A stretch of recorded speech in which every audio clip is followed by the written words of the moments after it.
এই নে টুপি, এটা মাথায় পরে নে। আর এই নে থলে, এটা মসজিদের সামনে রেখে দিয়ে আয়। আর হ্যাঁ, এটা মনে রাখবি, তোকে যেন কেউ কোনোভাবে না দেখতে পারে। ঠিক আছে উস্তাদ, আপনি টেনশন করবেন না, কাজ হয়ে যাবে। আমার কাজ হয়ে গেছে, বাকি কাজ তো এই ছেলেটা করবে। বন্ধুরা, তোমরা যদি ইসলামিক ভিডিও দেখতে ভালোবাসো তাহলে এই ভিডিওটা একটি লাইক করে আমাদের চ্যানেলটি সাবস্ক্রাইব করে দাও। ওই থলেটার ভিতরে নিশ্চয়ই খারাপ কিছু আছে, এই ছেলেটাকে ফলো করতে হবে।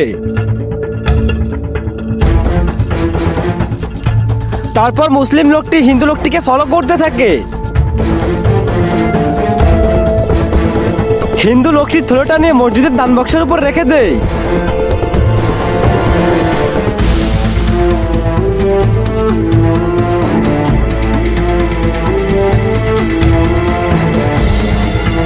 আরে ভাই, ও এখনো আসলো না। একটা কাজ করি, ওকে একটা ফোন দিয়ে দেখি। আরে ভাই, একটা কথা শোনো।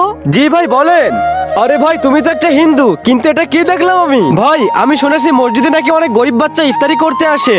তাই আমি হিন্দু হয়ে যদি মসজিদে কিছু দিই তাহলে তো কেউ নিবে না, তাই আমি বাধ্য হয়ে এই পন্থা অবলম্বন করলাম। ভাই, আপনার ইচ্ছেতে ভালো কাজ করা, আর এই ভালো কাজের জন্য ইসলামে কোনো বাধা নেই। কিন্তু ভাই, ইফতারের জন্য তো হালাল রিজিক প্রয়োজন। তাই ভাই, যেটা আপনি করছেন সেটা মুসলমানদের করা উচিত ছিল। বন্ধুরা, আল্লাহ আমাদের সকল মুসলিমকে গরিবদেরকে ইফতারি করার তৌফিক দান করুক। কমেন্টে আমিন লেখো।